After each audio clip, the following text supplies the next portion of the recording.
I think confidence has to be from both within and from the outside. Hi Gunjan, so nice to be talking to you today. Hi, how are you? I'm very good. I'm very excited to know that you believe that females being fearless is going to be the future. Yeah. What do you mean when you say that though? I just feel, women are playing such diverse roles in their everyday lives. And I feel like confidence is something that they obviously need. But being fearless is something which is really crucial. Like the decisions that they take, they have to be fearlessly taken so that they can actually, be true to their potential. I agree. And I feel like, many decades of subjugation and finally some amount of self-realization. I think the fact that there are more women's groups now and there's so many more women kind of connecting with other women, sharing stories. Tell me, how does style and fashion play an integral part in helping a woman become more self-aware and fearless? You are what you wear, right? So your clothes can actually be such a powerful tool to express yourself, your personality, and who you really are. So I think confidence has to be from both within and from the outside.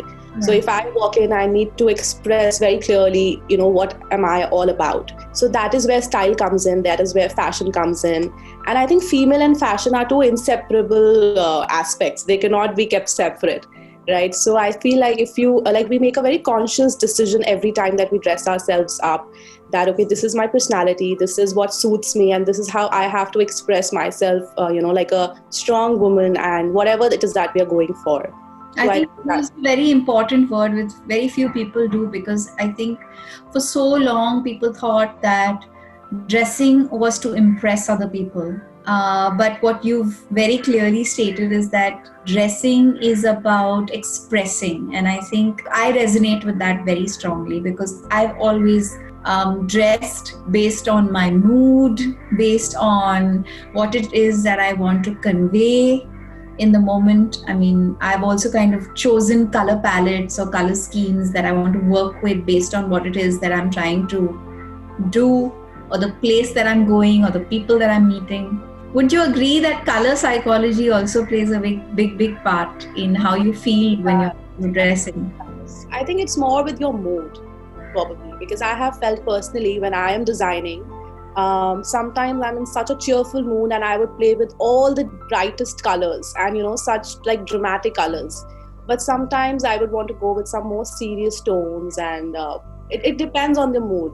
I think because we're a part of the visual medium, and so much of what we do is about, making people feel a certain way. I think when you're conscious about that, it also kind of helps determine what colors you want to wear, what kind of palette you want to go with, what kind of fabric. And of course, because of the work that I do in sustainability, I choose to go with more environmentally friendly fabrics, more sustainable stuff, because I feel as a influencer, if I have the opportunity to help more people understand that by wearing something that is made with natural fabric or natural dyes or made sustainably, it can make a big difference, then why not? That's true. My brand is all about being a boss woman, right? But I personally love wearing Indian wear, sari and suits, and I've often... You can be a boss woman in a sari. Yeah, that's what, Like there are so, like I feel I've met the coolest women in my life who I've like really admired and looked up to, who wore the most beautiful handmade Indian saris.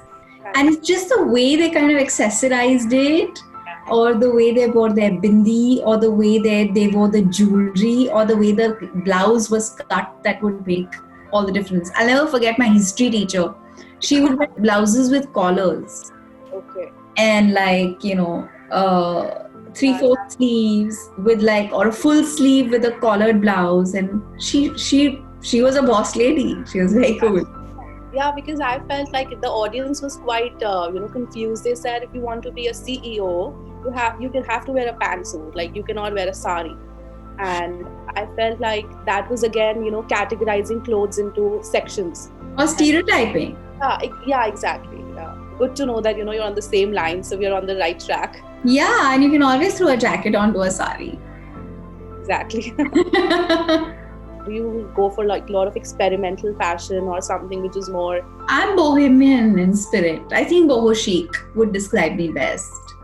I can be very classical also, but I'm more just like, there's my bohemian spirit comes out. It was incredible sharing this platform with you and discussing about something so close to my heart, and you were on the same page, and I'm really happy about that though.